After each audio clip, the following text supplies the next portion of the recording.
Bambino.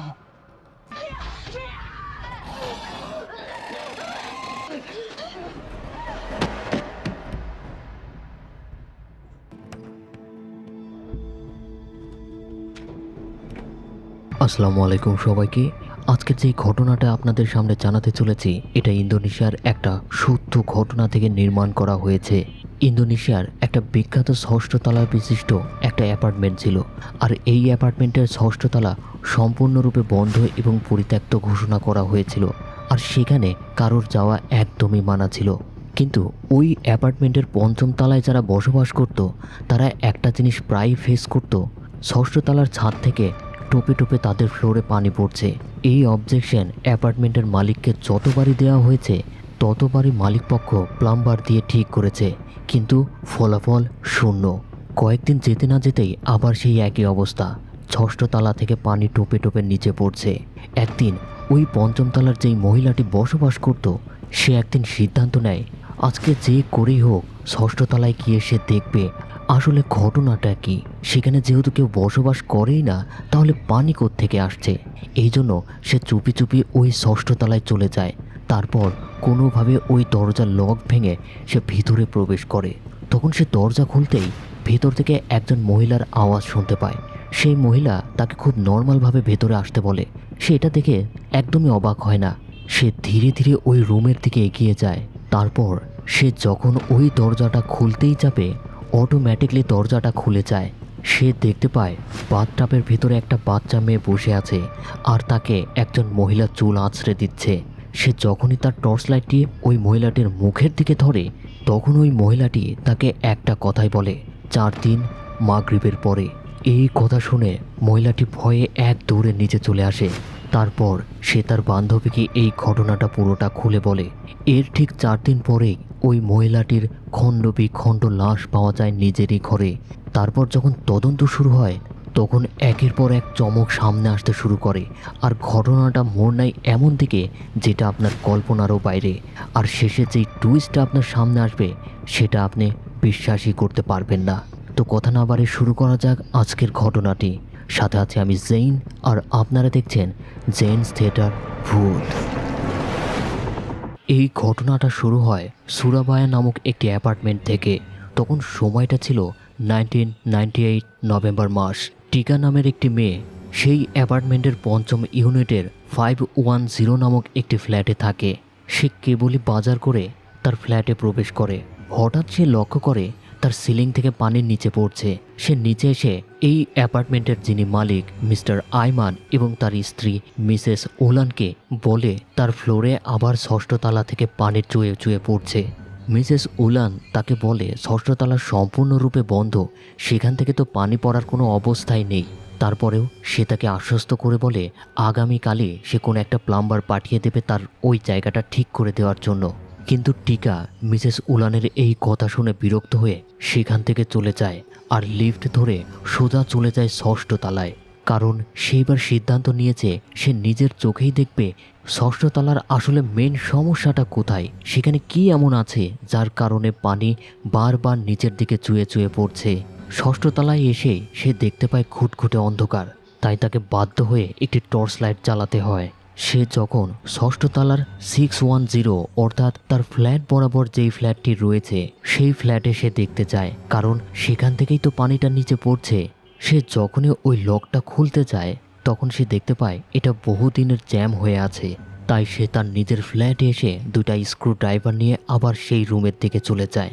তারপর সেই screw driver দিয়ে ওই লকটা ভেঙে ভিতরে প্রবেশ করে।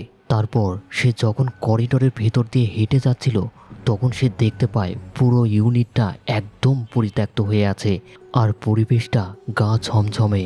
সে টর্চ নিয়ে ধীরে ধীরে এগিয়ে যায় 610 নাম্বার ফ্ল্যাটের দিকে। তারপর দরজায় কান পেতে শোনার চেষ্টা করে ভেতরে কোনো শব্দ হচ্ছে কিনা, অর্থাৎ পানির কোনো শব্দ হচ্ছে কিনা। সে দরজার লক চাপতেই সেটা খুব আরামসে খুলে যায়। তারপর সে টর্চ নিয়ে ভিতরে প্রবেশ করে এবং লাইট জ্বালানোর জন্য সুইচ চাপতেই দেখে এখানে কোনো বিদ্যুতের সংযোগ নেই আপাতত। এরপর টর্চ দিয়ে চারিদিকে দেখতে থাকে। হঠাৎ তার পাশের যেই রুমটা রয়েছে সেই রুম থেকে খুবই নর্মাল কণ্ঠে একজন বলে, সেখানে কে? তখন টিকা বলে, ভেতরে কি কেউ আছেন? তখন ওই কণ্ঠ তাকে পরিচয় দেয়, তার নাম মিস কে। আর এটা কিন্তু খুব ভালোভাবে মনে রাখবেন। তো মিস কে তাকে খুব নর্মালভাবে বলে, ভেতরে আসো। টিকা ধীরে ধীরে ওই দরজার দিকে যেতেই অটোমেটিকলি দরজাটা খুলে যায়। তখন সে দেখতে পায় বাথটাবের ভেতরে একটি বাচ্চা মেয়ে বসে আছে, আর তাকে একজন মহিলা চুল আঁচড়ে দিচ্ছে। তবে সেই মহিলার পোশাকে কিছু রক্তের ছাপ দেখা যাচ্ছিল। টিকা তার লাইটটি ওই মহিলাটির মুখের দিকে ধরে। ওই মহিলাটি তাকে একটা কথাই বলে, 4 দিন ওয়াক্ত মাগরিব। এই কথা শুনে টিকা এতটাই ভয় পেয়ে যায় যে সেখান থেকে এক দৌড়ে নিচে চলে আসে। এই ঘটনার ঠিক 4 দিনের মাথায় টিকা তার বান্ধবী ইউনকে সমস্ত কথা খুলে বলে। তারপর বিগত 3 দিন তার সাথে যা যা ঘটেছে সেই কথাগুলো বলে। সে যখন একা থাকে তার মনে হয় তার পেছনে কেউ একজন আছে, তাকে কেউ ফলো করছে। এমনকি সে যখন সুইমিং করতে গিয়েছিল তখন কেউ নিচ থেকে তার পা টেনে নিচে নিয়ে গিয়েছিল। সে যখন কষ্ট করে উপরে উঠে আসে তখন দেখতে পায় সেখানে কেউ নেই। আর আজকে 4র্থ দিন, সময়টা ছিল মাগরিবের কয়েক মিনিট আগে। তখন ইউন তাকে বলে সে যেটা দেখছে এটা তার হ্যালোসিনেশন। সে তাকে একটি ডাক্তারের কাছে যেতে বলে তার চিকিৎসা নিলে সে সুস্থ হয়ে যাবে। টিকা তার কথা মেনে নিয়ে ওয়াশরুমে যায়। তারপর সে বাথটাবের পানি ছেড়ে দেয় গোসল করার জন্য। এরপর সে বেসিনে এসে দাঁত ব্রাশ করছিল। হঠাৎ বাথরুমের লাইট ব্লিঙ্ক করতে শুরু করে। ঠিক সেই মুহূর্তে সে দেখতে পায় তার পেছনেই 2জন ভয়ানক এন্টিটি দাঁড়িয়ে আছে। তারপর সে পিছনে তাকাতেই দেখে কেউ নেই। সে প্রচণ্ড ভয় পেয়ে তাড়াতাড়ি ব্রাশ ছেড়ে বাথটাবের দিকে এগিয়ে যায়। সে যখনই বাথটাবের পানির দিকে তাকায় ঠিক সেই মুহূর্তে সে একটা ভয়ানক চিৎকার দিয়ে ওঠে। আর ঠিক সেই মুহূর্তে ইউন ডাইনিং স্পেসে খাবার রেডি করছিল। সে টিকার চিৎকার শুনে তাড়াতাড়ি সেই বাথরুমের ভেতরে চলে যায়। তখন সে দেখতে পায় টিকার খণ্ড বিখণ্ড লাশ নিচে পড়ে আছে। আর এটা থেকে সেও চিৎকার করে বসে।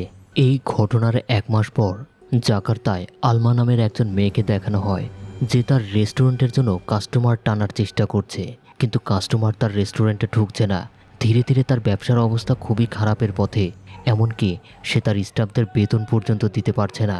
এর পেছনে মেইন যেই কারণ সেটা হচ্ছে তার মা খুবই অসুস্থ। সে ঠিকমতো তার ব্যবসায় ফোকাসও দিতে পারছে না।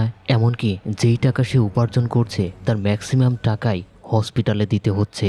তাছাড়া তার একমাত্র বোন মিয়া তার স্কুলের পেছনেও বহু টাকা খরচ করতে হয়। আলমাই এই সংসারের একমাত্র উপার্জনক্ষম ব্যক্তি। তার স্টাফ এই মাসের স্যালারি চাইলে সে তাকে আশ্বস্ত করে গত মাসের এবং এই মাসের বেতন তাকে একেবারেই দিয়ে দেবে। ঠিক সেই মুহূর্তে হাসপাতাল থেকে কল আসে তার মা আর বেঁচে নেই। এই কথা শুনে সে ছুটে যায় হাসপাতালে। সে ভীষণ ভেঙে পড়ে, কারণ তার মা ছাড়া তাদের দেখার মতো আর কেউ নেই, এমনকি তার বাবাও নেই। এরপর ইসলামিক রীতি অনুযায়ী আলমার মাকে দাফন করা হয় এবং মোনাজাতের ঠিক সেই সময় রায়ান নামের একজন ছেলে আসে সেখানে। আর সে আলমাকে সান্ত্বনা দিতে থাকে। রায়ানের পরিচয়টা হলো, রায়ান হলো একজন পুলিশ। তাছাড়া সে আলমাকে খুবই পছন্দ করে, এমনকি সে আলমাকে বিয়ে করতেও প্রস্তুত। দাফনে তার আসতে দেরি হয়েছে বলে সে আলমার কাছে ক্ষমা চায়। তারপর আলমার মায়ের আত্মার মাগফিরাত কামনা করে একটি দোয়ার মাহফিল আয়োজন করা হয়। সেখানে রায়হান তাকে সান্ত্বনা দেয়। তারপর বলে 3 মাস হলো সে সুরাবায়াতে ট্রান্সফার হয়েছে, আর সেখানে তার বস তাকে খুব বেশি একটা সময় দেয় না, এই জন্য তার আসতে দেরি হয়েছে। সে আলমার হাত ধরে বলে, আমরা যদি একই শহরে থাকি তাহলে যে কোনো বিপদে আমি খুব তাড়াতাড়ি আসতে পারবো। তাছাড়া এখন তোমাকে তোমার বোনের জন্য সার্ভাইভ করতে হবে, তার ভবিষ্যতের জন্য। আর সেখানে থাকলে তুমি ও মিয়া খুব ভালোভাবে জীবনযাপন করতে পারবে। এরপর আমরা একটা ভালো দিন দেখে বিয়েটা করে নেব। আলমা বলে, তাহলে তার রেস্টুরেন্টের কি হবে? এমনকি সে অনেক বেশি দেনাও রয়েছে, সেগুলো তো পরিশোধ করতে হবে। এছাড়া সবথেকে বড় যেই দেনাটা রয়েছে সেটা হলো হসপিটালে তার মায়ের বিল, সেটা সে এখন পর্যন্ত পরিশোধ করতে পারেনি। রায়ান তাকে বলে সে এই সব জিনিস হ্যান্ডেল করে নেবে। তাছাড়া তোমার যেই রেস্টুরেন্ট, এখন তো ব্যবসা বাণিজ্য ভালো চলছে না, তুমি নিজেই বলেছিলে তোমার রেস্টুরেন্ট তুমি বন্ধ করে দিতে চাও। আলমা তাকে কোনো হ্যাঁ না উত্তর কিছুই দেয় না। সে সরাসরি মিলাদে অ্যাটেন্ড করে। তো পরের দিন রায়ান যখন তার ডিউটিতে ছিল তখন সে পত্রিকায় সাসমায়া অ্যাপার্টমেন্টের একটি ম্যানেজারের পোস্ট দেখতে পায়, আর যেটা সুরাবায়াতে অবস্থিত। শুরুতে আপনাদেরকে যেই সুরাবায়া অ্যাপার্টমেন্টটা বলেছিলাম, আসলে ওই অ্যাপার্টমেন্টের নাম হবে সাসমায়া অ্যাপার্টমেন্ট। আর জায়গাটার নাম ছিল সুরাবায়া। তো রায়ান আলমাকে পুরো বিষয়টা খুলে বলে যে ওই অ্যাপার্টমেন্টে একটা ম্যানেজারের পোস্ট খালি রয়েছে আর সেখানে ভালো স্যালারিও পাওয়া যাবে। তাছাড়া সে যদি তার হয়ে রেফার করে তাহলে সেটা আরও সহজ হয়ে যাবে। আলমা বলে ওই অ্যাপার্টমেন্টের যেই কোয়ালিফিকেশন দরকার সেটা তো তার ভেতরে নেই, তাহলে কিভাবে সে সেখানে জয়েন করতে পারবে। তখন রায়ান বলে এটা নিয়ে তাকে কোনো চিন্তা করতে হবে না, সে এই ব্যাপারটা হ্যান্ডেল করে নেবে। সে ওই অ্যাপার্টমেন্টের একটা ঘটনা বলে যেটা 1 মাস আগে টিকা নামের একটি মেয়ের খণ্ড বিখণ্ড লাশ পাওয়া গিয়েছিল, আর সেটা নিয়ে সে এখন পর্যন্ত তদন্ত চালিয়ে যাচ্ছে। এই জন্য সে ওই অ্যাপার্টমেন্টের মালিকের সাথে তার খুব ভালো একটা পরিচয় রয়েছে। সে যদি তার হয়ে রেফার করে তাহলে কোয়ালিফিকেশন নিয়ে তাকে কোনো চিন্তাই করতে হবে না। তখনই অ্যালমা তার কথা মেনে নেয়। রায়ান তাকে বলে পরের দিন সকালে তাকে নিতে আসবে আর তার গাড়িতে করেই সুরাবায়াতে তারা আসবে। এই কথা বলে সে ফোনটা রেখে দেয়। পরের দিন রায়হান আলমা ও মিয়াকে নিয়ে সুরাবায়া শহরের দিকে রওনা হয়। তারপর সাসমা অ্যাপার্টমেন্টে চলে আসে। তখন সেই অ্যাপার্টমেন্টের মালিক আইমান ও উলান তাকে খুব ভালোভাবে রিসিভ করে। তাদের ব্যবহারে আলমা খুবই মুগ্ধ হয়। সে বুঝতে পারে এই অ্যাপার্টমেন্টের মালিক খুবই ভালো মানুষ। সে নিজের হাতে আলমার ব্যাগ ক্যারি করে, এমনকি তাদের 3য় তলায় 301 নামক একটি ফ্ল্যাটে তাদের থাকার ব্যবস্থাও পর্যন্ত করে দেয়। এতে আলমা তাদের প্রতি খুবই কৃতজ্ঞতা প্রকাশ করে। তখন মিসেস ওলান তাকে বলে একটা কাজের জন্য সে এবং তার হাজবেন্ড মাদিউন নামক একটি জায়গায় যাবে। আগামীকালই তারা আবার ফিরে আসবে। আপাতত এই হোটেল সম্পর্কে যা যা জানা দরকার এই হোটেলের অন্যান্য স্টাফদের কাছ থেকে সব কিছু বুঝে নিতে বলে। এই কথা বলে তারা দুজন সেখান থেকে চলে যায়। এমনকি রায়ানও তার ডিউটিতে ফিরে আসে, আর সে টিকার ওই কেসটা আবার পুনরায় দেখছিল। সেখানে সে একটা বড় করে নোট করে রেখেছিল 4 দিন ওয়াক্ত মাগরিব, যার অর্থ হলো 4 দিন মাগরিবের পরে। কিন্তু সে এই কথাটার কোনো মানে বুঝতে পারছিল না। তখনই হাসপাতাল থেকে কল আসে। টিকার ছোট বোন একটা কথাই বারবার বলছে 4 দিন ওয়াক্ত মাগরিব আর মিসকে। রায়ান সাথে সাথে হাসপাতালে চলে আসে। তখন ডাক্তার বলে সে কোনোভাবে এটা বুঝতে পারছে না। সেই কথাটা সকাল থেকে বারবার বলেই চলেছে। তার মানসিক অবস্থা ভালো না, এই জন্যই হয়তো তাকে হাসপাতালে ভর্তি করা হয়েছিল। কিন্তু সে যতটা টেস্ট করে জানতে পেরেছে মেয়েটির মেন্টাল হেলথ একদম ঠিক আছে। তবে সে কোনো কিছু একটা ভয় পেয়েছে, যার কারণে এই শব্দটা বারবার বলছে। তখন রায়ান ভাবতে থাকে এই শব্দটার সাথেই এই মার্ডারের কোনো একটা কানেকশন রয়েছে, তবে সেটা কি এখন পর্যন্ত সে বুঝতে পারছে না। অপরদিকে 5ম ইউনিট থেকে একজন লোক এসে আলমাকে বলে তার রুমের সিলিং কোনোভাবে লিক হয়েছে, যার কারণে সেখান থেকে আবার পানি পড়ছে। এই ঘটনায় এবার দিয়ে 3য়বার হচ্ছে। এই জন্য সে চেক করে দেখার জন্য আলমাকে নিয়ে যায়। আলমার সাথে সাথে লোকটির সাথে 509 ফ্ল্যাটে চলে যায়। তারপর লোকটি বলে বারবার টেকনিশিয়ান ঠিক করে দেওয়ার পরও এটা কোনোভাবেই সমাধান হচ্ছে না, এই জন্য সে একটি স্থায়ী সমাধান চায়। লোকটি বলে 6ষ্ঠ তলায় এই পানির কোনো উৎস থাকতে পারে, আর সেখান থেকেই এই ঘটনাটা বারবার ঘটে যাচ্ছে। আলমা মনে করে 6ষ্ঠ তলা তো পরিত্যক্ত, আর সেখানে তো কোনো পানির উৎস থাকার কথা নয়, যেমনটা এই অ্যাপার্টমেন্টের মালিক পক্ষ তাকে বলেছিল। তখন লোকটা আরও বলে এই একই অবজেকশন টিকা নামের একটি মেয়ে বারবার তাদেরকে দিয়েছিল। তখন আলমা জিজ্ঞেস করে টিকা আসলে কে। তখন লোকটি বলে 510 নামক যেই ফ্ল্যাটটা রয়েছে, অর্থাৎ এই ফ্ল্যাটের পাশে টিকা নামের একটি মেয়ে থাকতো। কিছুদিন আগেই তার ফ্ল্যাটের ভেতরে তাকে খণ্ড বিখণ্ড অবস্থায় পাওয়া যায়। তখন আলমা বুঝতে পারে রায়ান তাকে এই মার্ডার কেসের কথাই বলেছিল। আলমা ওই লোকটিকে নিয়ে টিকার ওই ফ্ল্যাটে যায়, আর সেখানে গিয়ে দেখে টিকার ফ্ল্যাটে ওই লোকটির চেয়ে আরও বেশি অবস্থা খারাপ। অনেক বেশি পানি পড়ছে, আর যেটা খুবই বাজে অবস্থা ধারণ করেছে। লোকটি আলমাকে বলে আমি আজ রাতের জন্য একটা জায়গায় যাচ্ছি, এই সপ্তাহের ভেতরে আপনারা যদি এই কাজটা যদি ঠিক করতে না পারেন তাহলে আমি নেক্সট উইকেই এই বাসা ছেড়ে দেব। এই কথা শুনে আলমান নিচে চলে আসে। তারপর প্লাম্বার মিস্ত্রিকে যখন বলে এই ঘটনাটা, তখন প্লাম্বার মিস্ত্রি বলে অলরেডি সব স্টাফ বাসায় চলে গেছে, তাছাড়া অনেক রাতও হয়ে গেছে, এখন সে এই কাজটা করতে পারবে না। আলমা তাকে অনেক বেশি রিকোয়েস্ট করলে প্লাম্বার মিস্ত্রি বলে ওই ইউনিটটা সম্পূর্ণ পরিত্যক্ত, তাছাড়া ওই ইউনিটের চাবি কারোর কাছেই নেই। এই বলে প্লাম্বার মিস্ত্রি সেখান থেকে চলে যায়। তখনই ভেতরে প্রবেশ করে মিয়া। সে আলমাকে বলে আজকে সে একটি ডান্স স্টুডিওতে গিয়েছিল, আগামী কাল থেকেই সে তার ডান্স প্র্যাকটিস করবে। মিয়া আসলে ইন্দোনেশিয়ার একটা বিখ্যাত ডান্স যাকে বলা হয় মালানগান মাস্ক ডান্স, আর এটা ইন্দোনেশিয়ায় একটা বিখ্যাত নাচ। সে মূলত এটা শেখার জন্যই ওই স্টুডিওতে ভিজিট করেছিল, আর সে যে নাচ শিখতে চায় এটা সে আলমাকে বহু আগেই জানিয়েছিল। তো আলমা তাকে এই ব্যাপারে কিছু না বলে তার হাতে একটি ব্যাগ ধরিয়ে দেয় আর বলে তার সাথে সাথে আসতে। মিয়া কি করবে বুঝতে না পেরে সে তার বোনের সাথে রওনা হয়। এরপর তারা দুজন ৬ষ্ঠ ইউনিটে চলে আসে। আলমা ওই ব্যাগ থেকে একটি হাতুড় বের করে। মিয়া তাকে প্রশ্ন করে সে আসলে কি করতে চাচ্ছে। তখন আলমা তাকে বলে ৬ষ্ঠ তলা থেকে পানি পড়ছে, আর যেটা সিলিং লিক করে ৫ম তলা পর্যন্ত চলে যাচ্ছে। এটা যদি ঠিক না করা হয় তাহলে ৫ম তলায় যেসব ফ্যামিলি রয়েছে তারা চলে যাবে, কিন্তু আমি ম্যানেজার হিসেবে এটা তো করতে দিতে পারি না। এই কথা বলে সে ওই হাতুড়ি দিয়ে ৬ষ্ঠ ইউনিটের তালা ভেঙে ভেতরে প্রবেশ করে। আর সে দেখতে পায় এই ইউনিটটা আসলে খুবই জরাজীর্ণ এবং ভয়ঙ্কর একটা রূপ ধারণ করেছে।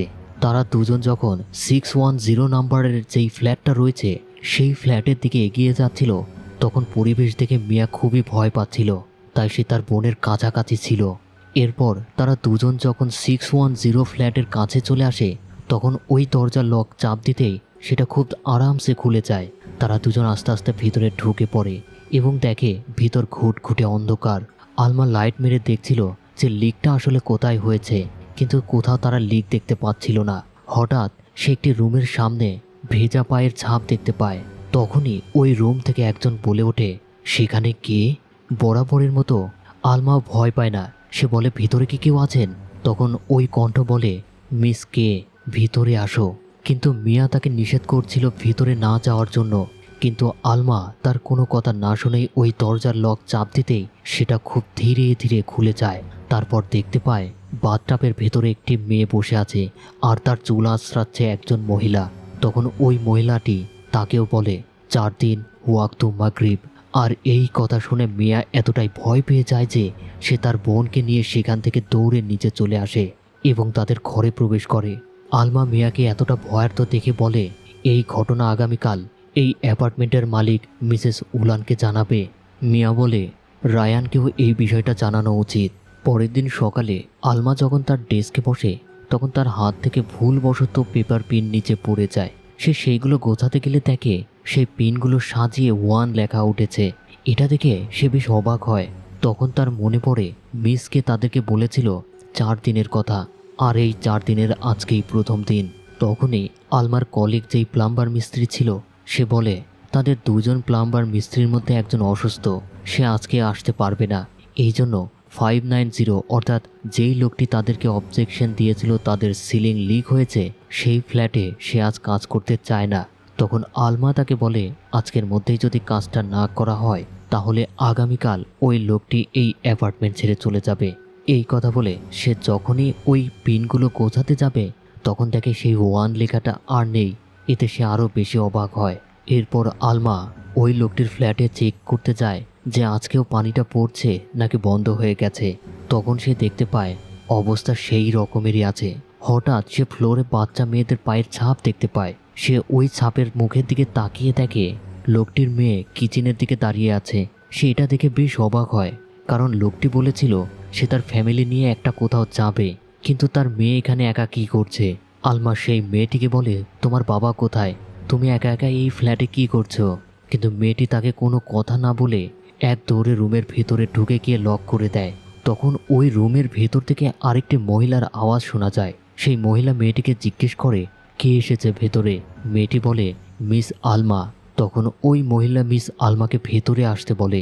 মিস আলমা সেই দরজা খুলতেই একজন মহিলা সেই বাচ্চাটির মাথা আঁচড়ে দিচ্ছে, তবে তাকে দেখতে অনেকটা ভয়ানক লাগছিল।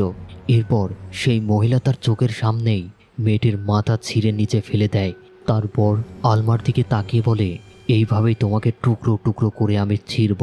আর তার চেহারা এবং ওই মেয়েটির ছিন্ন বিচ্ছিন্ন মাথা থেকে সে এতটাই ভয় পেয়ে যায়, সে চিৎকার করতে করতে ওই ফ্ল্যাট থেকে নিচের দিকে চলে আসে। ততক্ষণে রায়হান এই অ্যাপার্টমেন্টে চলে এসেছে।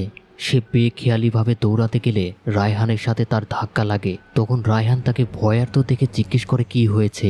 আলমা তাকে সমস্ত কথা খুলে বলে, আর এই কথা শুনে রায়ান তাকে আবার সেই ফ্ল্যাটে নিয়ে যায়। তারপর সে চেক আউট করে দেখে সেখানে এমন কিছুই নেই। তারপর তাকে বিশ্বাস করানোর জন্য ভেতরে নিয়ে আসে। তখন দেখে সেখানে কিছুই নেই। আলমা তাকে বলে এখানে একজন মহিলা ও একটি মেয়ে ছিল। তাছাড়া ওই মহিলাটি তাকে এই কথাও বলেছিল 4 দিন ওয়াক্ত মাগরিব। আর এই কথা শুনে রায়হান অনেক বেশি চমকে যায়, কারণ এই কথাটা সে বারবার শুনতে পাচ্ছে, কিন্তু এর কোনো কুল কিনারা খুঁজে পাচ্ছে না। ততক্ষণে আলমার ঘটনা পুরো অ্যাপার্টমেন্টে ছড়িয়ে গেছে। অ্যাপার্টমেন্টে যেই সমস্ত ফ্যামিলিরা থাকে তারা রিসেপশনে জড়ো হয়, আর তারা এই হন্টেড অ্যাপার্টমেন্ট নিয়ে আলোচনা করতে থাকে। ঠিক সেই মুহূর্তে এই অ্যাপার্টমেন্টের মালিক মিস্টার আইমান ও মিসেস উলান চলে আসে। তারা সেখানে লোকজনদের জড়ো দেখে জিজ্ঞেস করে কি হয়েছে। তখন সেই ফ্যামিলিদের মধ্যে একজন বলে এই অ্যাপার্টমেন্টটা হন্টেড, ম্যানেজার আলমা আজকে ভয় পেয়েছে। আইমান ও উলান সেই সমস্ত মানুষদেরকে বলে এই অ্যাপার্টমেন্ট সম্পূর্ণ নিরাপদ, এমন কিছু এই অ্যাপার্টমেন্টে নেই। সে তাদেরকে আশ্বস্ত করে বলে তারা এই বিষয়টা খতিয়ে দেখবে, আপাতত তারা যেন তাদের রুমে চলে যায়। সে খুব ভালোভাবে সেই সমস্ত মানুষদেরকে বুঝিয়ে বলে, আর এই অ্যাপার্টমেন্টের পরিবাররা সবাই যে যার মতো ঘরে চলে যায়। তারপর আইমান ও উলান আলমার কাছে গিয়ে জানতে চায় আসলে ঘটনাটা কি ঘটেছিল। তখন রায়হান তার উপর রেগে গিয়ে বলে ষষ্ঠ তলা সম্পর্কে তাকে স্পষ্ট ক্লিয়ার করে দিতে, কিন্তু আইমান বলে ষষ্ঠ তলায় এমন কিছুই নেই যে তাকে স্পষ্ট করে বলতে হবে। রায়ান তাকে বলে যদি ষষ্ঠ তলা থেকে এমন কোনো এভিডেন্স পাওয়া যায় যেটার সাথে টিকার মার্ডার কেসের একটা লিঙ্ক আপ রয়েছে, তাহলে কিন্তু তার এই জন্য বড় পস্তাতে হবে। এই বলে রায়ান ষষ্ঠ তলার দিকে যেতে লাগে। তখনই আইমান তাকে থামিয়ে দেয়। তারপর ষষ্ঠ তলার আসল ঘটনাটা খুলে বলে। সে বলে আজ থেকে 4 বছর আগে ওই ফ্ল্যাটে একজন মহিলা ও তার মেয়ে থাকতো, কিন্তু হঠাৎ তারা শুনতে পায় তারা দুজন নাকি কার অ্যাক্সিডেন্টে মারা গেছে। এরপর ওই ফ্ল্যাটটা খালি ছিল। একদিন তাদের একজন ক্লিনার ওই ফ্ল্যাটটি পরিষ্কার করার জন্য যায়। হঠাৎ সে বাথরুম থেকে একজন মহিলার আওয়াজ শুনতে পায়। সে তাকে ভিতরে আসতে বলে, আর সে বলেছিল তার নাম মিস কে। আর সে তাকে একটা কথাই বলেছিল 4 ডেজ ওয়াক্ত মাগরিব। ঠিক এই ঘটনার 4 দিন পর ওই ক্লিনারকে তার নিজের বাড়িতেই ছিন্ন বিচ্ছিন্ন অবস্থায় পাওয়া যায়। আমরা প্রচণ্ড ভয় পেয়ে গিয়েছিলাম, এই জন্য একজন শামানকে নিয়ে আসি। কিন্তু শামান ওই ফ্ল্যাটের সামনে এসেই বুঝতে পারে ভেতরে একটা ভয়ানক এন্টিটি রয়েছে যেটা খুবই পাওয়ারফুল। সে কোনোভাবেই এই এন্টিটির সাথে পেরে উঠবে না। এই জন্য শামান সেখান থেকে চলে যায়। আর যাওয়ার আগে বলেছিল সে তার তন্ত্রমন্ত্রের মাধ্যমে জানতে পেরেছে এই ফ্ল্যাটে যেই প্রবেশ করবে তাকে ওই এন্টিটি 4 দিন সময় দেবে। আর 4 দিনের মাথায় যখন মাগরিবের সময় হবে তখন সে তাকে নির্মমভাবে হত্যা করবে। এই জন্য আমরা এই ষষ্ঠ তলার পুরো ইউনিটটা বন্ধ করে দিই, আর সেখান থেকেই পরিত্যক্ত হয়ে আছে।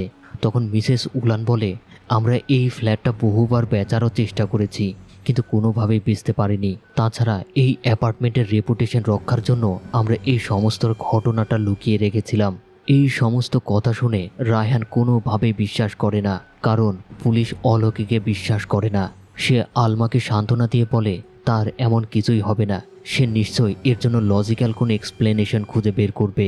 সে মিস্টার আইমানকে চাপ দিলে মিস্টার আইমান বলে আপনি বিশ্বাস করুন বা নাই করুন, তবে এটাই সত্যি। রায়ান ষষ্ঠ তলায় যেতে চাইলে আলমা তাকে বাধা দেয়, সে যেন কোনোভাবেই ষষ্ঠ তলায় না যায়। আলমা অনেক বেশি জোরাজোরি করলে রায়হান তার কথা রাখে। তখন আলমা বলে সে এখন তার ছোট বোনকে নাচের স্কুল থেকে আনতে যাবে, এই বলে সেখান থেকে চলে যায়। তখন রায়হান মিস্টার আইমানকে বলে ষষ্ঠ তলায় নিয়ে যেতে। আর এই কথা শুনে মিস্টার আইমান ও মিসেস উলান ভয় পেয়ে যায়, কিন্তু তাদের কিছুই করার নেই। তারা বাধ্য হয়ে রায়ানকে ষষ্ঠ তলায় নিয়ে যায়। তারপর তারা রায়হানকে ষষ্ঠ ইউনিটে নিয়ে গিয়ে সেখানকার দরজা খুলে দেয়, কিন্তু তারা প্রচণ্ড ভয় পাচ্ছিল, এই জন্য সেখানেই তারা দাঁড়িয়ে থাকে। কিন্তু রায়হান সে এইসবে কিছুই বিশ্বাস করে না। সে 610 নাম্বারের সেই ফ্ল্যাটের ভেতরে প্রবেশ করে। তারপর সেও একইভাবে মিস কে নামক সেই মহিলার কণ্ঠ শুনতে পায়।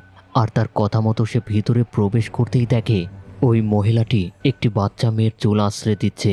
সে রায়হানকেও একই কথাই বলে 4 ডেজ ওয়াক্ত মাগরিব। এই কথা বলার পরে তারা দুজন সেখান থেকে ভ্যানিশ হয়ে যায়। এটা দেখে রায়হান প্রচণ্ড পরিমাণের ঘাবড়ে যায়। তখনই ওই বাথটাব থেকে অতিরিক্ত পানি বের হয়ে নিচের দিকে গড়ে আসতে শুরু করে।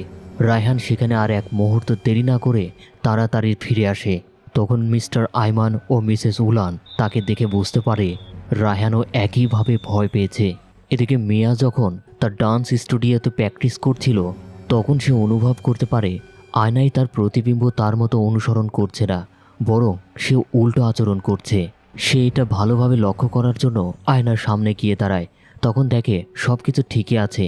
তারপর সে আবার প্র্যাকটিস করতে শুরু করে। ঠিক সেই মুহূর্তে সে আবার তার প্রতিবিম্বকে দেখতে পায় তার দিকে তাকিয়ে অদ্ভুত সব আচরণ করছে। এটা দেখে মিয়া প্রচণ্ড আকারের ভয় পেয়ে যায়। সে আর এক মুহূর্ত দেরি না করে সেখান থেকে বের হয়ে আসার চেষ্টা করে। তখনই পেছন থেকে ওই প্রতিবিম্ব তার নাম ধরে ডাক দেয়। মিয়া সেখানেই থেমে যায়। তারপর পেছন ঘুরে তাকিয়ে দেখে প্রতিবিম্বটি নাচছে।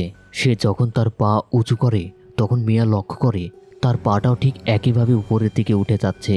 তারপর প্রতিবিম্বটি পাটা নিচের দিকে জোরে ছুঁড়ে মারতেই মিয়ার পা মচকে যায়। ঠিক সেই মুহূর্তে সে আরও দেখতে পায় একজন মহিলা আর একটি বাচ্চা, যাদের চেহারা খুবই ভয়ানক। তারা আয়নার ভেতর থেকে বেরিয়ে এসে তার দিকে ধীরে ধীরে এগিয়ে আসছে। এটা দেখে সে আরও বেশি ভয় পেয়ে যায়। তখনই আলমা মিয়াকে নেওয়ার জন্য তার স্টুডিওতে চলে আসে। তখন স্টুডিওর বাইরে মিস রিনি, যিনি এই স্টুডিওটা পরিচালনা করে, সে বসেছিল। আলমা মিয়ার কথা জানতে চাইলেই মিস রিনি বলে সে ভেতরে প্র্যাকটিস করছে। এই কথা বলতে বলতেই তারা দুজনেই মিয়ার ভয়ানক চিৎকার শুনতে পায়। তারা আর এক মুহূর্ত দেরি না করে ভেতরে গিয়ে দেখে মিয়া ফ্লোরে পড়ে আছে আর সে ভয়ে জড়সড় হয়ে আছে। তারা দুজন তাড়াতাড়ি মিয়াকে ধরে এবং তাকে শান্ত করে। তখন মিস রিনি বুঝতে পারে এখানে অলৌকিক কিছু একটা ঘটেছে। তারপর সে মিয়াকে বাইরে নিয়ে গিয়ে তার পা ম্যাসেজ করে দেয়। তখন মিয়া একটু ভালো অনুভব করে। তখন আলমা জিজ্ঞেস করে, আমি বুঝতে পারছি না মিয়ার সাথে আসলে কি ঘটেছিল। তখন মিস রিনি বলে, আমি জানি মিয়া দুটি আত্মাকে দেখতে পেয়েছিল, একটা মহিলা আর একটি বাচ্চা মেয়ের। এই কথা শুনে তারা দুজন অবাক হয়ে যায়। তখন মিস রিনি বলে, আসলে আমার আত্মা দেখার ক্ষমতা রয়েছে, তবে এই ব্যাপারে আমি কাউকে সাহায্য করতে পারি না। সে বলে, মিস্টার সুকমো নামের একটা উস্তাদ রয়েছে, সে তাদেরকে এই ব্যাপারে সাহায্য করতে পারে যদি তারা চায়। এদিকে রায়ান মিস্টার আইমান ও উলানের কাছে ষষ্ঠ তলার 610-তে যেই মহিলা এবং মেয়ে বসবাস করত, তাদের কি কোনো আইডি বা অন্য কোনো তথ্য রয়েছে তাদের কাছে? মিস্টার আইমান বলে, এটা দীর্ঘদিন আগের কথা, এই জন্য সে কোনো কিছু তার কাছে নেই। রায়ান বলে, আপনি যার কাছ থেকে শুনতে পেয়েছিলেন তারা দুজন অ্যাক্সিডেন্টে মারা গিয়েছে, সেই লোকটির কি কোনো ফোন নাম্বার বা অ্যাড্রেস আপনার জানা আছে? মিস্টার আইমান বলে, এটাও তার কাছে নেই, শুধু অপরিচিত একটা নাম্বার থেকে তাদেরকে ফোন করে জানিয়ে দিয়েছিল, এর বেশি কিছু তার জানা নেই। তখনই দরজায় নক করার শব্দ আসে। মিসেস উলান দরজা খুলে দেখে আলমা ও মিয়া ফিরে এসেছে। তখন রায়হান সেদিকে এগিয়ে গিয়ে দেখে মিয়া খুঁড়িয়ে হাঁটছে। সে তাকে জিজ্ঞেস করে কি হয়েছে। আলমা বলে এই ব্যাপারে সে তাকে পরে বলবে। তখন রায়হান বলে সে ষষ্ঠ ইউনিটে গিয়েছিল। আলমা ভীষণ অবাক হয়ে বলে, আমি তোমাকে নিষেধ করেছিলাম সেখানে না যাওয়ার জন্য। রায়ান বলে, আমাকে সেখানে যাওয়ার দরকার ছিলই, আমি শীঘ্রই এই সমস্যাটার সমাধান করে ফেলব, এখন আমাকে পুলিশ স্টেশনে যেতে হবে। এই বলে রায়হান সেখান থেকে চলে যায়। তখন আলমা মিস্টার আইমান ও মিসেস উলানকে বলে সে মিস্টার সুকমো নামের একজন ওস্তাদকে বলেছে এখানে একটি রিচুয়াল করার জন্য, আগামীকালই সে এই অ্যাপার্টমেন্টে আসবে। মিস্টার আইমান ও উলান তাকে আর কিছুই বলে না, সে তাকে সম্মতি জানায়। এদিকে রায়ান তার সহকর্মীদের জানায় সে সাসমা অ্যাপার্টমেন্টের ওই ষষ্ঠ তলায় গিয়েছিল, আর সেখান থেকে সে যতটুকু জানতে পেরেছে 610 ফ্ল্যাটে একজন মহিলা আর একটি মেয়ে থাকতো। তাদের দুজনের নাম ছিল নুরি ও নিডিয়া। সে যতটুকু মিস্টার আইমান ও মিসেস উলানের কাছ থেকে জানতে পেরেছে তাদের আসল বাড়ি ছিল পুর উকেতো নামক একটি জায়গায়। 4 বছর আগে সেখান থেকেই তারা ফেরার পথে রোড অ্যাক্সিডেন্ট করে মারা যায়।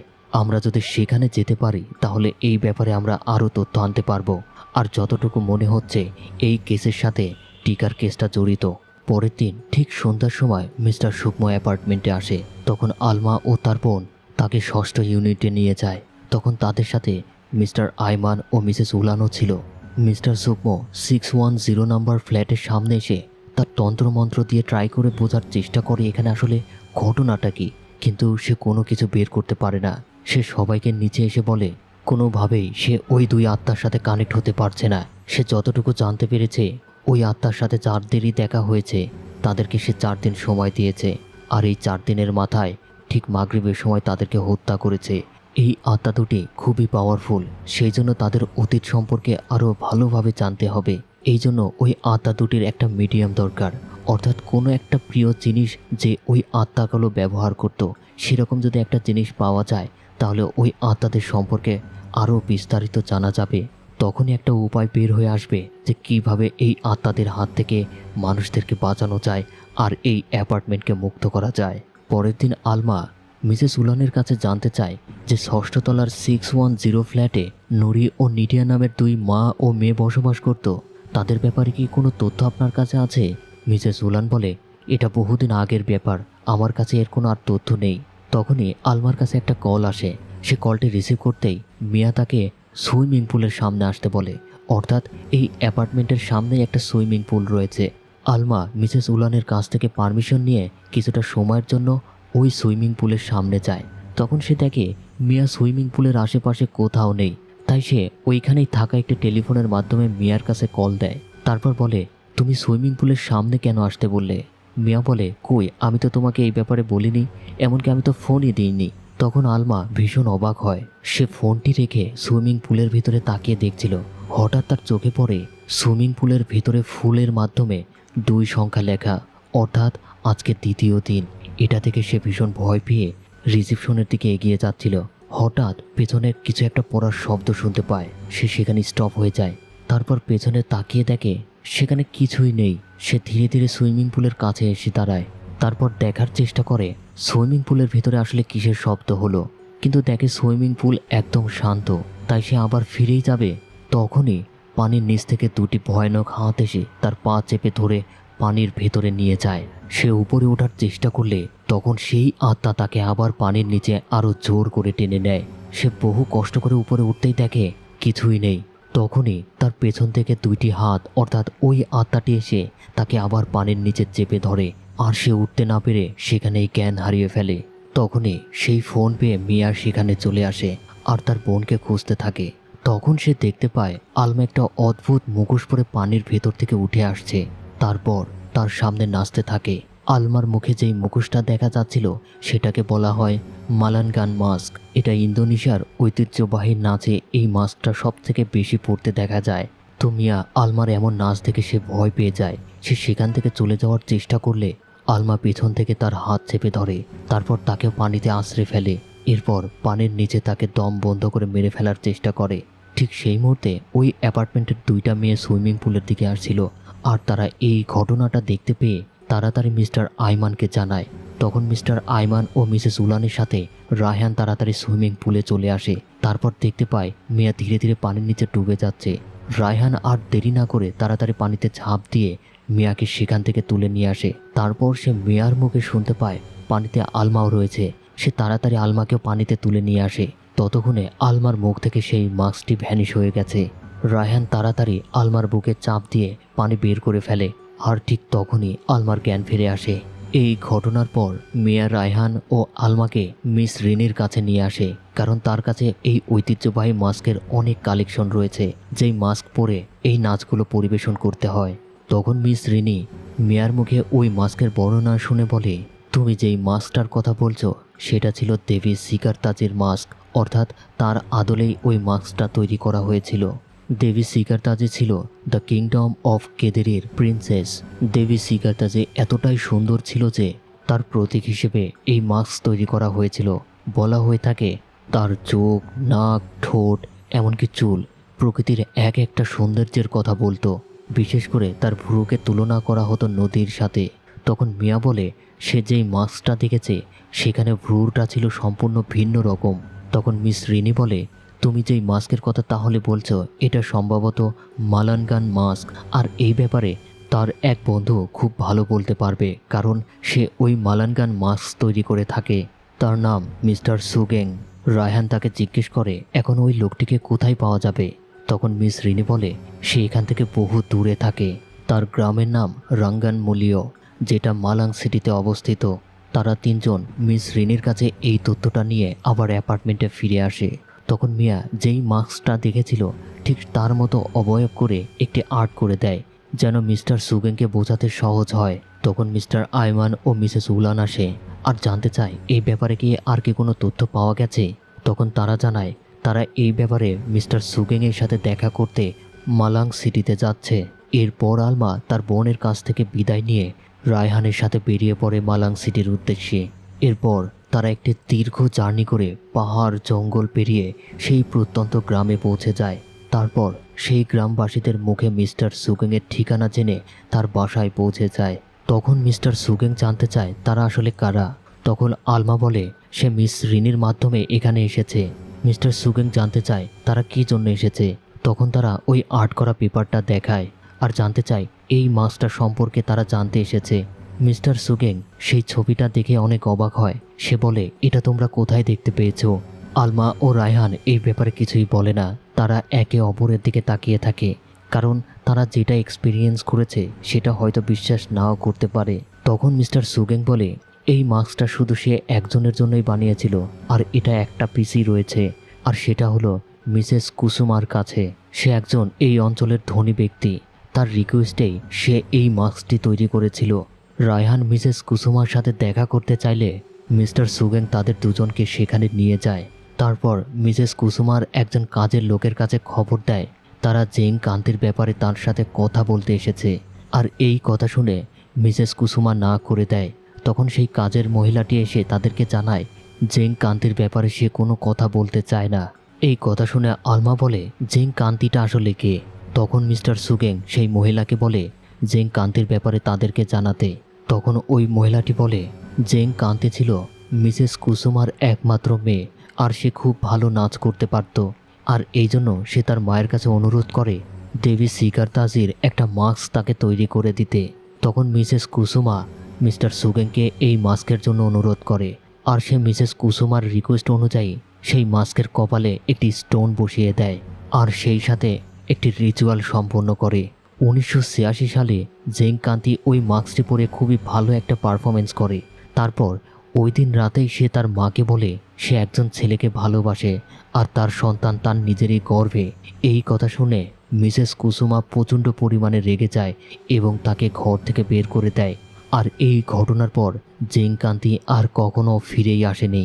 আর সেই কারণেই মিসেস কুসুমা তার মেয়ের ব্যাপারে কোনো কিছু শুনতে পারে না এবং সহ্যও করতে পারে না। মিসেস কুসুমা তার যত ছবি ছিল সব কিছু পুড়িয়ে ফেলেছে, কারণ সে মনে করে জেং কান্তি নামে তার কোনো সন্তানই ছিল না। এরপর মহিলাটি তাদেরকে জেং কান্তির ঘরে নিয়ে যায় এবং তার ব্যবহৃত নাচের জিনিসপত্র দেখাতে থাকে। মহিলাটি যখন জেং কান্তির আলমারি খুলে তার পোশাক দেখাচ্ছিল, তখন আলমা ভেতরে ওই মাস্কটি দেখতে পায়। সে মহিলাটিকে বলে সে কি ওই মাস্কটা দেখতে পারে। তখন মহিলাটি ওই মাস্কটা দিয়ে বলে এটা মিস্টার সুগেংই তৈরি করেছিল। আলমা সেই মাস্কটি হাতে নিয়ে একদম অবাক হয়ে যায়। ছবিতে মিয়া যেই মাস্কটি বর্ণনা করেছিল এটা সেই মাস্কটি। তারপর আলমা ওই মহিলাটিকে বলে আমরা এই মাস্কটি নিয়ে যেতে চাই এবং এটার কাজ শেষ হয়ে গেলে সে তাকে আবার ফিরিয়ে দেবে। এই বলে তারা সেই মাস্কটি নিয়ে রওনা হয়ে যায়। ততক্ষণে রাত হয়ে গেছে। হঠাৎ আলমা লক্ষ্য করে পেছন থেকে একটা ট্রাক তাদের দিকে খুব দ্রুত গতিতে এগিয়ে আসছে। সে রায়হানকে বিষয়টা জানালে রায়হান তাড়াতাড়ি গাড়ি নিয়ে সামনের দিকে দ্রুত গতিতে যাওয়ার চেষ্টা করে। তখন রায়হান ক্লিয়ার হয় এই ট্রাকটি তাদেরকে ইচ্ছাকৃতভাবে বাধা দেওয়ার চেষ্টা করছে। এক পর্যায়ে সেই ট্রাকটি তাদের গাড়িতে ধাক্কা মারতেই রায়হান ও আলমা সেই গাড়ি নিয়ে পাহাড় থেকে নিচে ছিটকে পড়ে। এদিকে রাত 11:15 বেজে গেলেও মিয়া লক্ষ্য করে তার বোন এখনও বাসায় ফিরছে না। এই জন্য সে একটু চিন্তার মধ্যে পড়ে যায়। সে ঘরের ভেতরেই পায়চারি করছিল। হঠাৎ দরজায় নক করার শব্দ আসে। সে মনে করে তার বোন ফিরে এসেছে। সে দরজা দিয়ে দেখে আসলে কেউ নেই। তাই সে দরজা খুলে বাইরে বের হয় আর ভাবতে থাকে তাহলে কে টোকা দিল। ঠিক তখনই মিয়াকে কেউ একজন হামলা করে। অপরদিকে আলমার জ্ঞান ফিরে আসে। সে রায়হানকে জাগানোর চেষ্টা করে, কিন্তু কোনোভাবেই রায়হানের জ্ঞান ফিরছিল না। সে বুঝতে পারে রায়হান হয়তো মারা গেছে। এই জন্য সে গাড়ি থেকে বের হয়ে রায়হানের দরজা খুলে বের করার চেষ্টা করছিল, আর সে প্রচণ্ড কান্নাকাটি করছিল। তখনই সে অনুভব করে কিছু একটা জিনিস তার হাত পেঁচিয়ে নিল। সে সেই দিকে তাকাতেই দেখে সে যেই মাস্কটা নিয়ে এসেছে সেই মাস্ক পরে একজন মহিলা নাচছে, আর তার হাতের সাথে একটি কাপড় পেঁচানো, আর ওই কাপড়টির অপর প্রান্তে ওই মহিলাটির হাতে। মহিলাটি অদ্ভুত ভঙ্গিতে নাচতে নাচতে কাপড়টি ধরে জোরে টান দিতেই আলমার হাত ছিঁড়ে যায়। আলমা প্রচণ্ড যন্ত্রণায় চিৎকার করতে থাকে। ওই মহিলাটি কাপড়টি দিয়ে আলমার গলা পেঁচিয়ে নেয়। তারপর এক টানে আলমার গলা ছিঁড়ে ফেলে। ঠিক সেই মুহূর্তে আলমার ঘুম ভেঙে যায়। সে দেখতে পায় সে অন্য কারো বাড়িতে রয়েছে, আর দেওয়ালে 3 লেখা, অর্থাৎ আজকের তৃতীয় দিন। তার হাতে মাত্র আর একটা দিন সময় বাকি আছে। তখনই সেখানে একটা বৃদ্ধ মহিলা চলে আসে আর সে বলে, তোমাদের গাড়ি অ্যাক্সিডেন্ট হওয়ার পর আমরা তোমাদের আহত অবস্থায় পাই আর সেখান থেকেই আমার বাড়িতে নিয়ে আসি। এরপর আমার যতটুকু সম্ভব হয়েছে আমি তোমাদেরকে ট্রিটমেন্ট করেছি। তখন আলমা বলে, রায়হান কোথায়? তখন মহিলাটি রায়হানকে দেখায় আর সে রায়হানকে থেকে খুবই খুশি হয়ে তাকে জড়িয়ে ধরে। তারপর বলে, আমাদের যত তাড়াতাড়ি সম্ভব সুরাবায়াতে ফিরে যেতে হবে। তখন রায়হান ওই মহিলাটিকে বলে, তাদের সাথে একটা ব্যাগ ছিল, সেই ব্যাগটা কি সে দেখেছে? তখন ওই মহিলাটি ভেতর থেকে তাদের সেই ব্যাগটি এনে দেয়। আলমা ব্যাগটি খুলে দেখে সেই মাস্কটি এখনও অক্ষত অবস্থায় আছে। তখনই ভেতরে একজন লোক উপস্থিত হয় আর সে ওই বৃদ্ধ মহিলাকে বলে, সে এখন সুরাবায়ের দিকে যাচ্ছে, সে কি তার সাথে যাবে? তখন মহিলাটি বলে, এই অসুস্থ দুজনকে রেখে আমি কিভাবে যাই? তখন রায়হান বলে, আমরা সুরাবায়ের দিকে যেতে চাচ্ছি, আমাদেরকে নিয়ে যেতে পারবেন? তখন লোকটি বলে, হ্যাঁ অবশ্যই। তারপর রায়হান ও আলমা সেই মহিলার থেকে বিদায় নিয়ে সেই লোকটির পিকআপ নিয়ে সোজা সুরাবায়াতে চলে আসে। তারপর মিস্টার সুকমার বাড়িতে যায় আর সেই মাস্কটি দিয়ে বলে, আমার বোনকে ওই আত্মারা এই মাস্কটি দেখিয়েছিল আর আমরা এই মাস্কটি উদ্ধার করে নিয়ে এসেছি, এটা দিয়েই আপনার কাজ হয়ে যাবে। তখন মিস্টার সুকমো সেই মাস্কটি দিয়ে তার মন্ত্র উচ্চারণ করতে থাকে যেন সে ওই আত্মাদের ব্যাপারে তাদের অতীত জানতে পারে, এমনকি কোনোভাবে যেন তাদের সাথে কানেক্ট হওয়া যায়। তখনই ওই মাস্কটি নিজে থেকেই মিস্টার সুকমোর মুখের ভেতর আটকে যায় আর মিস্টার সুকমো তার অতীত দেখতে পায়। সে দেখতে পায় জেং কান্তি ও তার মেয়েকে একজন খুব নৃশংসভাবে হত্যা করলো আর তাদেরকে টুকরো টুকরো করে ফেললো। ঠিক সেই মুহূর্তে সেই মাস্কটি তাকে ছেড়ে দেয়। এরপর মিস্টার সুকমো তাদের দুজনকে জানায় ওই আত্মা দুটির নাম কান্তি ও কিরানি, সম্পর্কে তারা মা ও মেয়ে। তবে তাদেরকে যে হত্যা করেছে তাদের চেহারা সে দেখতে পায়নি, তবে কান্তি একটি নাম উচ্চারণ করেছিল আর সেটা হলো মাস। রায়হান বলে, এটা কি তাহলে তার কোনো ভাই হতে পারে? আলমা বলে, কান্তি একমাত্র মেয়ে ছিল, তার কোনো ভাই ছিল না। তখন রায়হান বুঝতে পারে এটা তাহলে তার হাজবেন্ড হতে পারে। এদিকে সাসমা অ্যাপার্টমেন্টের যত ফ্যামিলি ও স্টাফ ছিল তারা সেখান থেকে চলে যায়, কারণ দিন দিন ওই আত্মার উৎপাত আরও বেড়ে গিয়েছিল। তখনই আলমা ও রায়হান সেখানে উপস্থিত হয়। তখন মিস্টার আইমান জানতে চায় তাদের কি হয়েছিল। তারা বলে তারা একটি অ্যাক্সিডেন্টের শিকার হয়েছিল, তবে এটা গুরুত্বপূর্ণ নয়। আলমা জানতে চায় তার বোন কোথায়। সে বলে সে তার রুমে আছে, সে নিরাপদেই রয়েছে। এই বলে তারা সবাই রিসেপশনে চলে আসে। তখন রায়হান মিস্টার আইমানকে জিজ্ঞেস করে, আপনি বলেছিলেন ষষ্ঠ ইউনিটের 610 ফ্ল্যাটে নুরি ও নিডিয়া নামের দুই মা ও মেয়ে থাকতো, কিন্তু আমরা তদন্ত করে জানতে পেরেছি তাদের নাম ছিল কান্তি ও কিরানি। তাহলে নুরি ও নিডিয়াটা আসলে কে? মিস্টার আইমান বলে, আমরা নিজেরাও বুঝতে পারছি না কান্তি ও কিরানি আসলে কে। এই ইউনিটের সবাই জানতো তাদের নাম নুরি ও নিডিয়া। তখন আলমা বলে, আপনারা কি কখনো লক্ষ্য করেছিলেন ওই মহিলার হাজবেন্ড এই ফ্ল্যাটে আসতে? তখন মিস উলান বলে, তারা শুধু দুইজনকেই দেখেছে, এর বেশি কাউকে তারা দেখেনি। তখন মিস্টার সুকমো তার পকেট থেকে একটা কাগজ বের করে একটা চিহ্ন দেখায়। সে মিস্টার আইমানকে বলে, দেখুন তো এই চিহ্নটা আপনি চিনতে পারেন কিনা। তখন মিস্টার আইমান ও মিসেস উলান এটা চিনতে পারে না। তারা বলে, এটা আসলে কি? তখন মিস্টার সুকমো বলে, এই চিহ্নের মধ্যেই কান্তি ও কিরানের লাশ লুকানো রয়েছে। এই কথা শুনে তারা খুব ভয় পেয়ে যায়। তখন রায়হান তার সহকারী চন্দ্রাকে ফোন করে জানায় সে যেন এখনই রঙ্গনমূলীয় গ্রামে চলে যায় আর সেখানে কান্তি ও কিরানের ব্যাপারে যত তথ্য পাওয়া যায় সেইগুলো যেন কালেক্ট করে নিয়ে আসে। এমনকি কান্তির মায়ের কাছেও যেন সে যাবে। আর সব থেকে গুরুত্বপূর্ণ বিষয় হলো কান্তির হাজবেন্ড কে ছিল আর তার নাম কি সেটা জেনে আসতে হবে। এই বলে রায়হান ফোনটি রেখে দেয়। তখন আলমা মিস্টার আইমানকে জিজ্ঞেস করে, ষষ্ঠ ইউনিটের বাকি যেসব ফ্ল্যাটগুলো রয়েছে সেখানে কেন মানুষগুলো আর থাকেনি? মিস্টার আইমান বলে, এটা খুব সহজ হিসাব, ভয়েই সেখানে অন্যান্য ফ্যামিলি আর থাকেনি। এরপরেই সে বাধ্য হয়ে পুরো ইউনিটটাই সে ক্লোজ করে দেয়। আলমা রায়ানকে বলে, কান্তি ও কিরানির লাশ ওই ষষ্ঠ ইউনিটের ভিতরেই রয়েছে, যার কারণে তারা ওই ইউনিট থেকে বের হতে পারছে না। আর এই কারণেই ওই ষষ্ঠ ইউনিটে যেই সব মেম্বাররা থাকতো তারা ভয়ে সেখান থেকে চলে গেছে। তখন মিসেস উলান বলে, এটা অসম্ভব ব্যাপার, সেখানে যদি এমন কোনো লাশ থেকেই থাকে তাহলে তো সেখান থেকে দুর্গন্ধ ছড়ানোর কথা, এমন তো কেউ কখনো পায়নি। আলমা বলে, সেই জন্য আমাদের একবার চেক করে দেখতে হবে। এই কথা বলার পর তারা সবাই আবার ওই 6টি ইউনিটে চলে যায়। এরপর তারা এক এক করে ওই লাশ খুঁজতে থাকে। হঠাৎ করে তারা মিস্টার সুকমোর চিৎকারের আওয়াজ শুনতে পায়। রায়হান সেদিকে গিয়ে দেখে মিস্টার সুকমো অজ্ঞান হয়ে পড়ে আছে আর তার মাথা দিয়ে রক্ত বের হচ্ছে। তখনই পেছন থেকে কেউ একজন তার মাথায় আঘাত করতেই সেও জ্ঞান হারিয়ে ফেলে। আলমা বুঝতে পারে রায়হানের কোনো কিছু একটা হয়েছে। সে রায়হানকে খুঁজতে খুঁজতে সেই রুমের ভেতরেই চলে যায়। তারপর রায়হানকে জাগানোর চেষ্টা করে।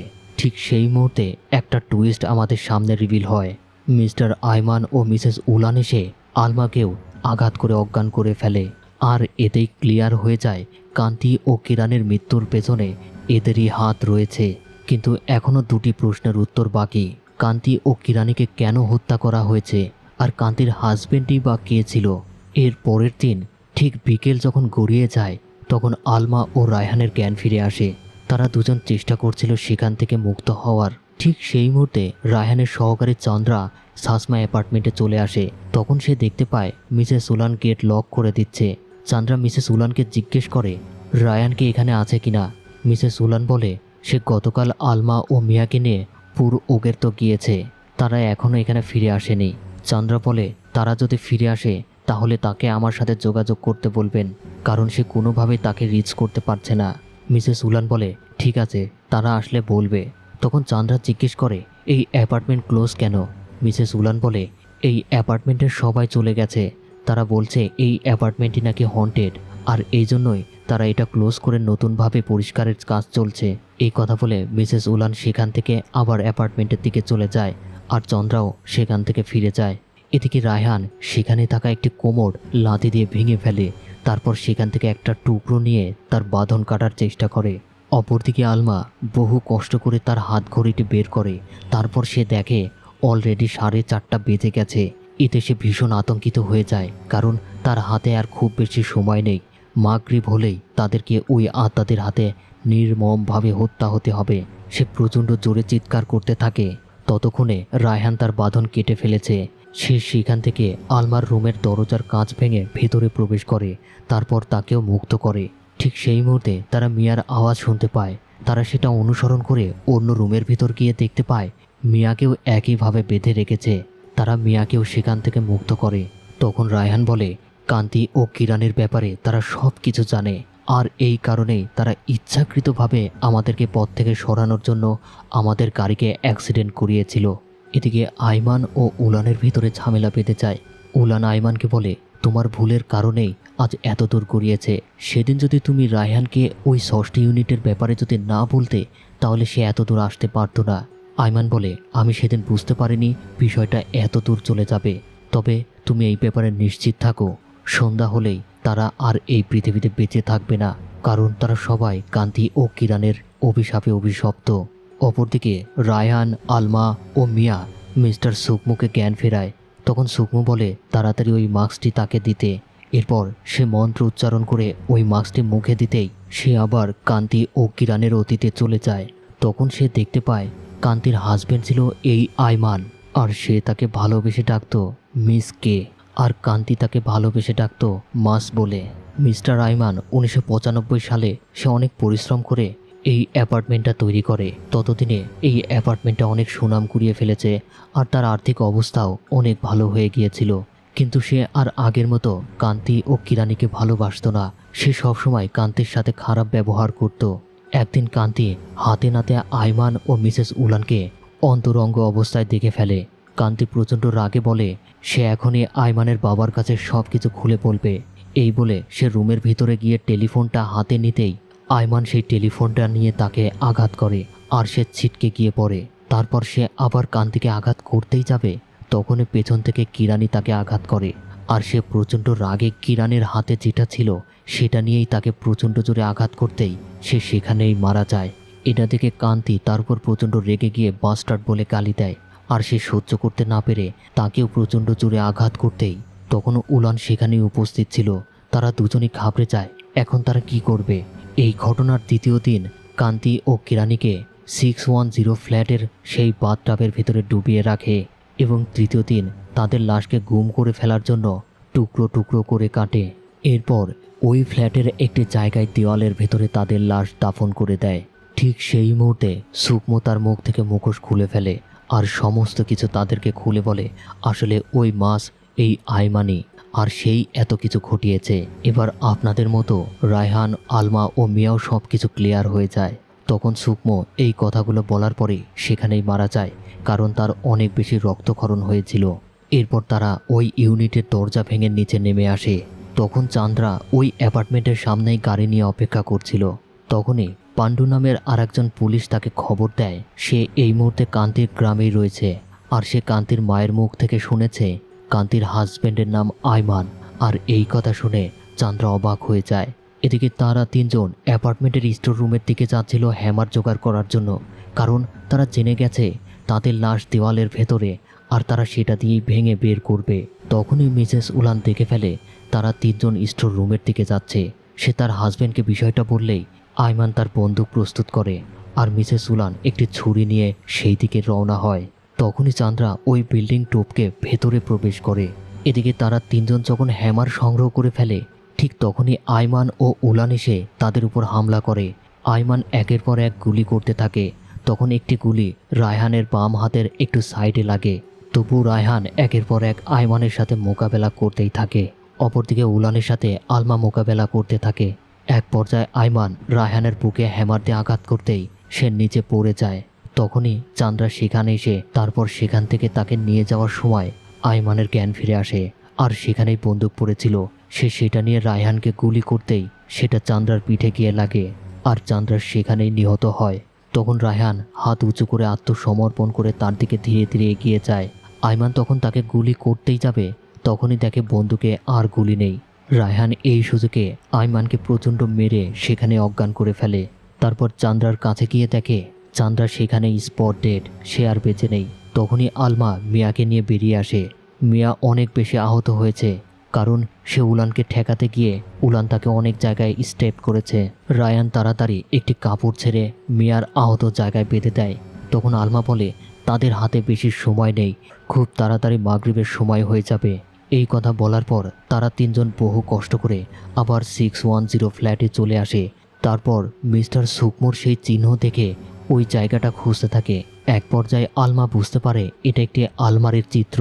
আলমা ও রায়হান আর দেরি না করে ওই আলমারি সরিয়ে সেখানে থাকা দেওয়াল ওই হ্যামার দিয়ে ভাঙতে শুরু করে। তখন আলমা তার ঘড়িতে দেখে এখন 5:35 বাজে, তাদের হাতে আর বেশি সময় নেই। তারা জলদি ওই দেওয়াল ভাঙার চেষ্টা করে, কিন্তু দেওয়ালটি প্রচণ্ড মজবুত ছিল, তারা সহজে ভাঙতে পারছিল না। তারা খুব জলদি হাঁপিয়ে উঠছিল। তখন তারা বাইরে লক্ষ্য করে দেখে বেলা অনেকটা গড়িয়ে গেছে। আলমা আবার তার ঘড়ির দিকে তাকিয়ে দেখে 6টা বাজতে আর মাত্র 3 মিনিট বাকি। তারা আবার দেওয়াল ভাঙতে শুরু করে। ঠিক সেই মুহূর্তে ঘরের ভেতরে ভৌতিক অবস্থা শুরু হয়ে যায়, চারিদিকে সব কিছু ছিটকে পড়তে থাকে। তখন মিয়া লক্ষ্য করে ওই বাথটাবের ভেতর থেকে কান্তি ও কিরানের আত্মা বেরিয়ে আসছে। সে আলমাকে ডাক দিতেই আলমা সেদিকে তাকিয়ে দেখে ওই আত্মা দুটো বেরিয়ে এসেছে। তখন কান্তির আত্মা আলমাকে বলে 4 days ওয়াক্তু মাগরিব, অর্থাৎ এখনই 4র্থ দিনের মাগরিবের সময় হয়ে গেছে। কান্তি ও কিরানির আত্মা হাতের ইশারা করা মাত্রই মিয়া হাওয়ায় ভাসতে ভাসতে তাদের কাছে চলে যায়। তখন কান্তি ও কিরানি মিয়াকে ছিঁড়ে ফেলার চেষ্টা করে। আলমা সেদিকে ছুটে যাওয়ার চেষ্টা করলে রায়ান তাকে বাধা দেয় এবং তাড়াতাড়ি ওই দেওয়ালটি ভেঙে ফেলতে বলে, কারণ তারা দেওয়ালটি প্রায় ভেঙে ফেলেছে। আলমা প্রচণ্ড উত্তেজিত হয়ে দেওয়ালে বাড়ি মারতেই সেই দেওয়ালটি ভেঙে যায়। তারপর সেখানে কঙ্কাল দেখতে পেয়ে টান দিতেই সেখান থেকে একটি মাথা খুলে পড়ে, আর এটা দেখে কান্তি ও কিরানি থেমে যায়। রায়ান ও আলমা খুবই অবাক হয়ে যায়। ততক্ষণে কান্তি ও কিরানির আত্মা মিয়াকে ছেড়ে দিয়েছে। মিয়া হামাগুড়ি খেতে খেতে আলমার কাছে চলে আসে। আলমা তাড়াতাড়ি মিয়াকে বুকে টেনে নেয়। তখন সে দেখতে পায় কান্তি ও কিরানির আত্মা স্বাভাবিক মানুষের মতো দেখতে হয়েছে, তাদের আর ভয়ানক চেহারা নেই। কান্তি ও কিরানি তাদের দিকে তাকিয়ে একটি মুচকে হাসি দেয়, তারপর সেখান থেকে ভ্যানিশ হয়ে যায়। অর্থাৎ তারা এখন 610 এই ফ্ল্যাট থেকে মুক্ত, এখন তারা যেখানে ইচ্ছা যেতে পারবে। অপরদিকে মিসেস উলান আইমানের কাছে এসে দেখে সে অজ্ঞান অবস্থায় পড়ে আছে। সে তার জ্ঞান ফেরায়। ঠিক সেই মুহূর্তেই অদৃশ্য এক শক্তি মিসেস উলানকে হাওয়ায় ভাসিয়ে ফেলে। তখন আইমান দেখতে পায় কান্তি ও কিরানির ভয়ানক আত্মা তাদের সামনে দাঁড়িয়ে আছে, আর সেই হাতের ইশারার মাধ্যমে উলানকে শূন্যে ভাসিয়ে রেখেছে।